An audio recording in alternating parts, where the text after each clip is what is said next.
now it's time to listen to Professor Brencio's presentation on against empathy. So now we flip the image of empathy, and we're going to consider the dark sides of empathy.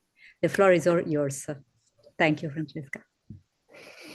Thank you very much, Susie, and thank you for your kind invitation to take part to this great conference with your students. I feel very honored and lucky to be with all of you this evening.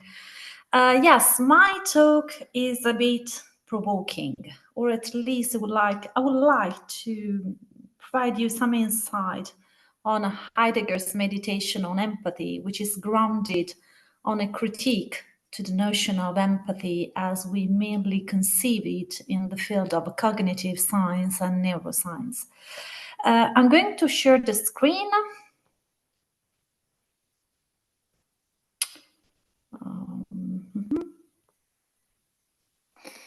Can you see my screen? If someone can say something, just thank you. Thank you. Yes, against empathy, Heidegger's meditation on intersubjectivity. Basically, the talk I'm going to present to you is a part of the wonderful book Professor Ferrarello co-edited with Professor Engelander entitled Empathy and Ethics.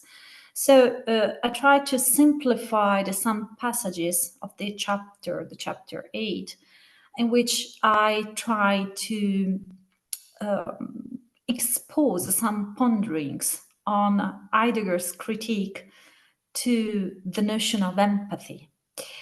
And I don't want to make you scared, because Heidegger is a very difficult thinker, and somehow in order to approach his meditation, it would be recommended to be familiar with the history of philosophy. So what I'm going to do this evening is to simplify some passages in order to make Heidegger more approachable.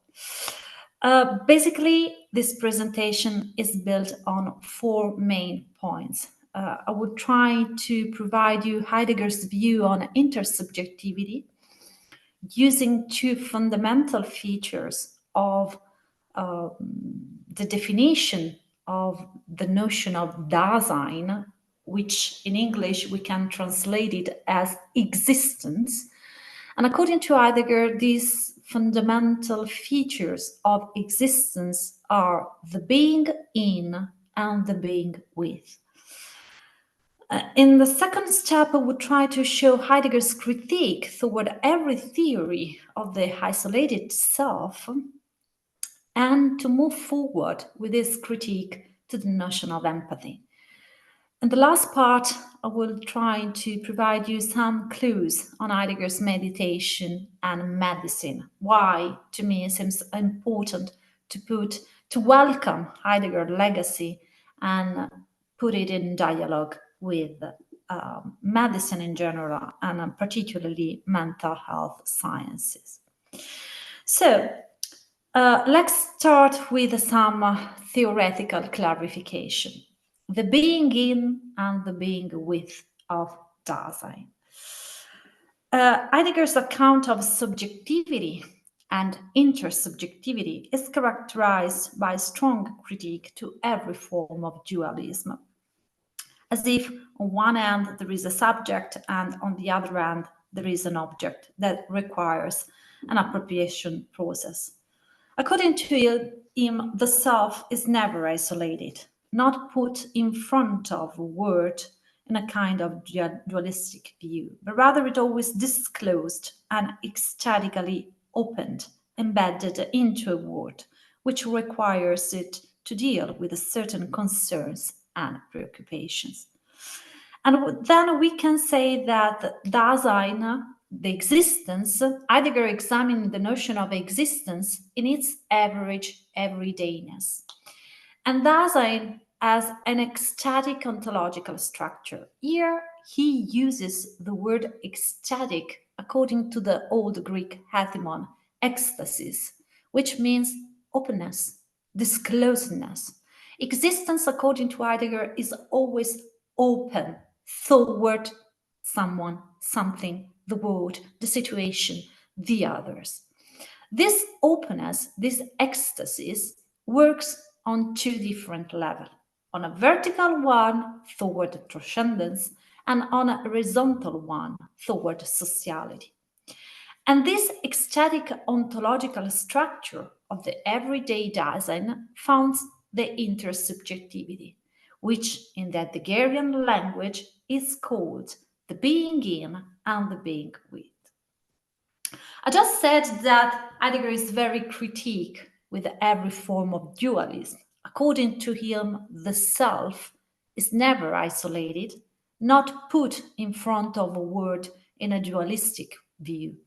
Rather, it is always disclosed and aesthetically open, embedded into the word.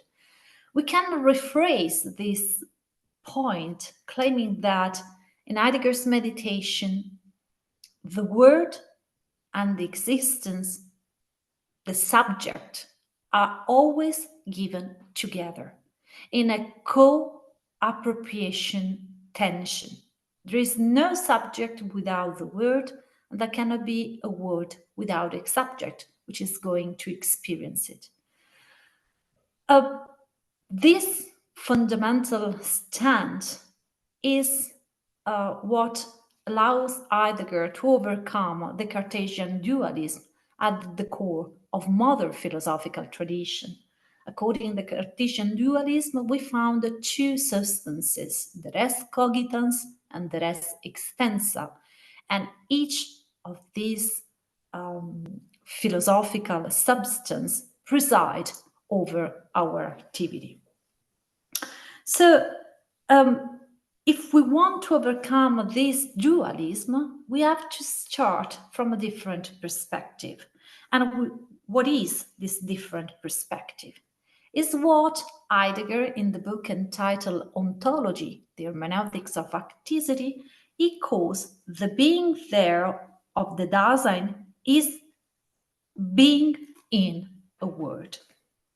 Now, I would like you to get a bit familiar with the Heideggerian jargon, which is very complicated, and to consider the being in as an element, as an ontological element, as an ontological property that existence has. When Heidegger uses the expression being in, it's not referring to a property typical of all entities, for example, the fact that the water is in the glass. This is not an ontological level. This is a merely ontic level that had to do with the things in which we are embedded, that had to do with the things we used. When Heidegger used the expression that existence is being in a word, basically is telling us something different. The being in is thus the formal existential expression for the being Dasein, which has being in the word as its essential state. Being in is not to be explained ontologically by some ontic characterization, as if one were to say, for instance, that being in a word is a spiritual property, and that man's spatiality is a result of this bodily nature. The being in is an ontological feature that characterizes every existence. Let's simplify a bit more. It's an ontological characterization typical of every human being. This being with, this being in, is, according to Heidegger, the fundamental structure of subjectivity. We are always into something. We are always into our affective situation. We are always disposed into our moods and into our emotions. But the being in is just one of the main fundamental feature that existence has. The second characteristic is the being with. And here, quoting again from Being Time, which is one of the most famous work of Martin Heidegger, published in Germany in 1927, Heidegger writes, Dasein, as being with, lets the Dasein of others be encountered in its word. Only so far as one sees Dasein as the essential structure of being with, is it Dasein with as encounterable for others. And a bit further, Dasein is essentially for the sake of others. This must be understood as an existential statement as to its essence. I'm particularly aware that the Heidegger language is extremely obscure, both in German as well as in English and in Italian and also in Spanish. But if we want to understand and dig deeper into his meditation, we have to get familiar with his way of talking, which is a way of talking, a way of thinking rooted into the ontological tradition. What Heidegger here in these pages of Being Time is telling us is that existence cannot be grasped alone without the word in which each of us is embedded and in which each of us is always born within. And precisely because the fundamental feature of subjectivity, what Heidegger calls Dasein, is the being with and the being in, precisely for these reasons, Heidegger built his critique toward empathy. Now we can distinguish two moments in his meditation. During the first years of teaching in Freiburg, so I'm referring till 1924, 1923, Heidegger had a kind of positive consideration of empathy.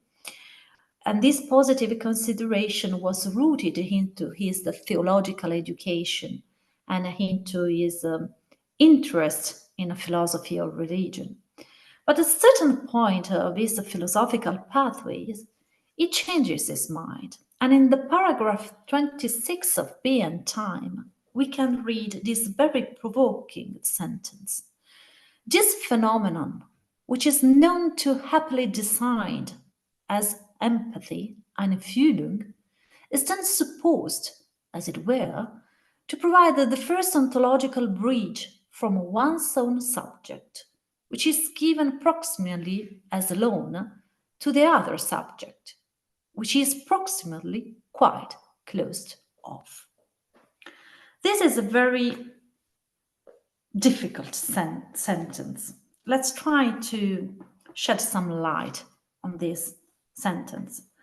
According to him, empathy serves as a bridge from one's own feeling, thought, experience, and so on to another subject, as if this conception of empathy allows the projection of one's own feeling, for example, into another subject, closed off from the original perceiver.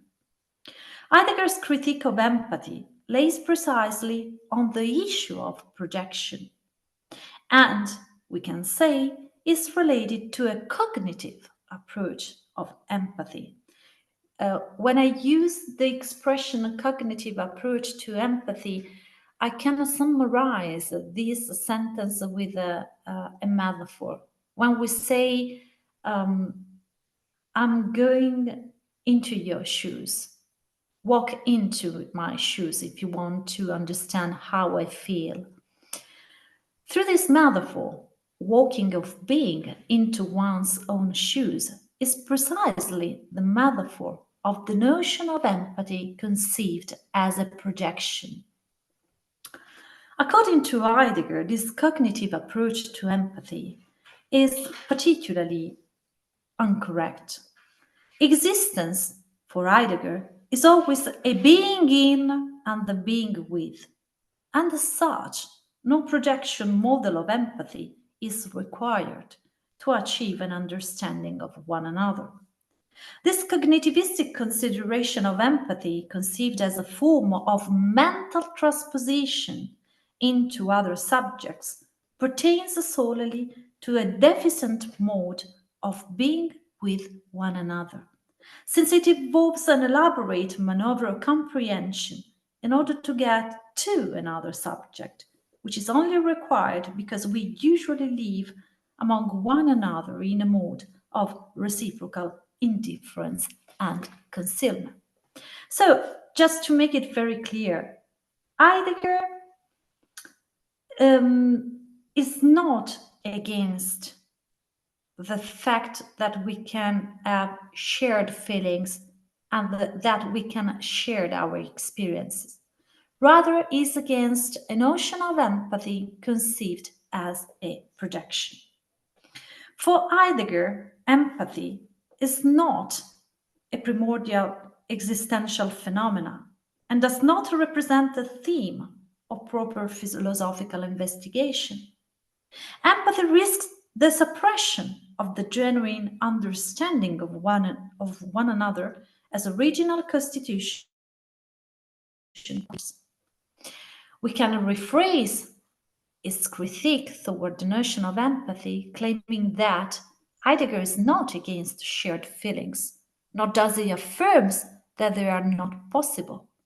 Rather, he rejects any cognitivistic model that assumes the self is an isolated monad in the horizon of sociality, and in order to understand how the other feels, we have to project ourselves into her or his shoes. In this work, entitled The Fundamental Concept of Metaphysics, Heidegger raises a very important question. Can we as human beings transpose ourselves into another human being?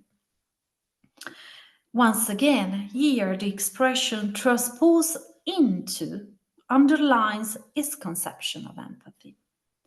His answer is, it is possible that in certain contexts and situations, other human beings on average compose themselves to things exactly as we do ourselves. And furthermore, that the number of human beings not only have the same comportment toward the same things, but can also share one and the same comportment with one another, without this shared experience being fragmented into this process. It is possible, says Heidegger, that people go with others in their understanding and access to things.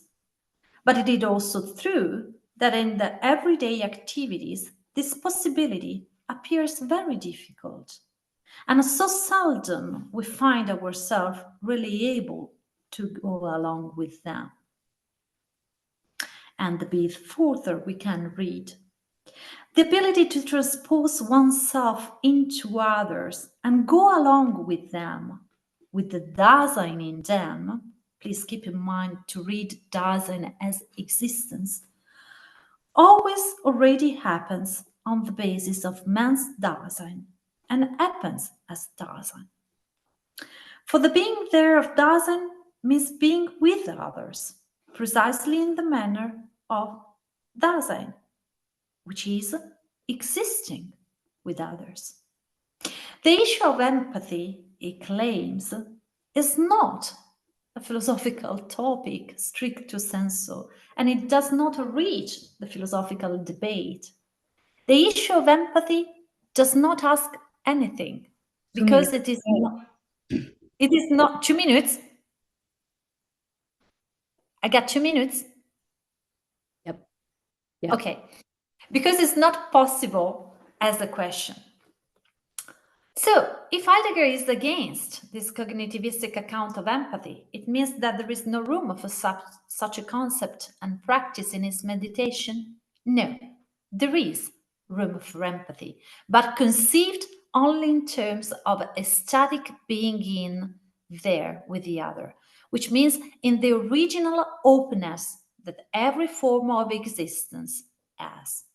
And it, of course, means that the ecstatic account of empathy is not a continuative condition of Daseins' everyday life, but it's a rare, occasional possibility. Put in other words, this ecstatic openness for which our existence is always toward the other is something very rare. And normally, in the ordinary life, we are not that open toward the others. Why? I claim that if we recognize Heidegger's critique to the notion of empathy conceived in terms of projection, perhaps we can welcome his legacy and put it into medicine in order to have a fruitful dialogue. Because Heidegger accounts of intersubjectivity basically invite a physician, clinician, and practitioner to not simply describe symptoms and the clinical history of the people they meet. Rather, invite physicians, clinicians, and practitioners to move from a disease-centered perspective into a person-centered one. Because if the very fundamental forms of existence is this intersubjectivity, then even if when we practice our job as a clinician, nurses, practitioners, we are always embedded into this intersubjectivity. So basically, doctors are not required to fix something broken within people, rather to understand a way of existence that can contribute toward the highest task of human existence, which is being free. And precisely because the freedom is what the human being can lose in every moment, Heidegger says that the often quoted psychological theory of empathy rests on an incorrect concept. This theory starts by imagining an ego in a purely Cartesian sense and discovering that the other is a human being, as well in the sense of an alter ego, which is basically a pure fabrication. And because the human being is essentially in need of help, because he's always in danger of losing himself and of coming to grips with himself, it is precisely the duty of medicine and practitioners not only to fix something broken within people, rather to recognize that what at the stake in each form of illness is always a loss of freedom, a constriction of the possibility of living. Thank you very much for your attention. I'm sticking to time, right? Yes, absolutely. Thank you so much. Thank you. Wonderful and very clear presentation. I know how difficult it is to exemplify these concepts. Now the floor is yours. If any of you have questions, please. Yeah, I had a quick question for clarification. So, yeah, Heidegger dissolves the Cartesian distinction between subject and object, and so like he's against empathy as a form of projection. And Right. the type of empathy he favors is sort of, would you call it perspective taking? Because you're trying to understand the Dasein of the other in terms of, like, for example, the medical disease. It's not so much that the person's broken, it's that their quality of life is more limited, and you're sort of trying to understand what that's like. Am I following?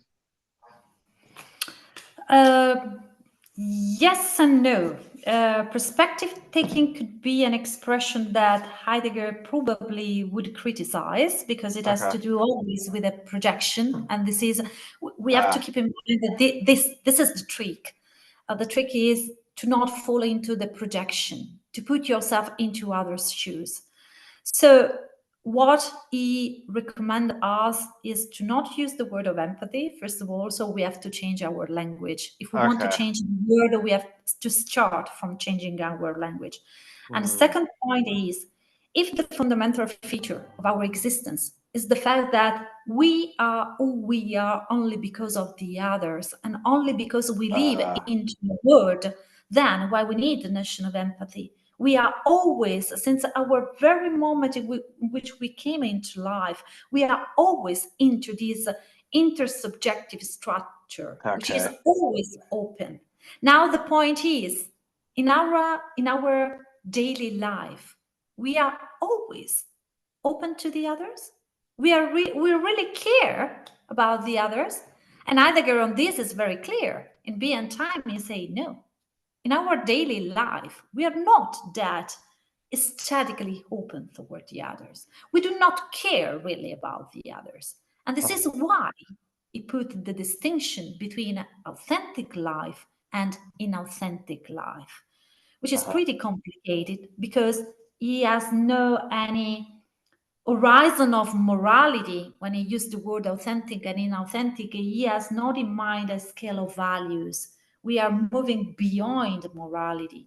It deals with the fact that our existence, basically, is grounded on some fundamental structures, among which there is the being in the world, the being with the other, the being toward death, the care, the fact that we are always concerned about ourselves and the others. So to me it's important is to highlight how at that time, 1927, more or less 100 years ago, he had clear in mind the fact that if we conceive empathy as a mental projection, we are not able to understand really how our existence is made about and what cares really to us. So basically, it was trying to dismantle any cognitivistic approach to empathy, which of course does not mean that I do not care for you, for my friends, for my family member, but just changing the language in order to change the word and the how we live into the word. Okay, yeah, that resonates with his broadly phenomenological approach. He's not so much concerned with empathy as a concept. In fact, he wants to discard it. He's concerned with the phenomenology and ontology of it all. Yeah, and if you consider that he introduced the shift in the phenomenological movement, till Husserl was his master. Until Husserl, the phenomenology was all about the transcendental constitution of the subject. And then arrived this guide from the middle of Black Forest and say, no, it's not the transcendental structure of the ego that we have to pay attention. We have to pay attention to the meaning. We are going to the fact that life is a fact, a naked fact. And then I introduce what in phenomenology is called the hermeneutical shift from transcendental to hermeneutics phenomenology. So it has to do with the meaning of our life. Yeah, gotcha. That makes a lot more sense. Thank you. I'm aware that simplifies in 20 minutes Heidegger meditation. It's not Heidegger's a challenge. never easy. It's nothing more than a challenge. Yeah, luckily I've interacted with him a little bit before, so I kind of understood what you were getting at, but still, I mean, like Heidegger's someone I've yet to like fully understand. So thank you. I appreciate your presentation. You're welcome. Thank you very much. Thank you so much. We might have time for one short more question or remark. I realized that I made a mistake on the schedule, so we have to revise a little bit the timing here. Let's see.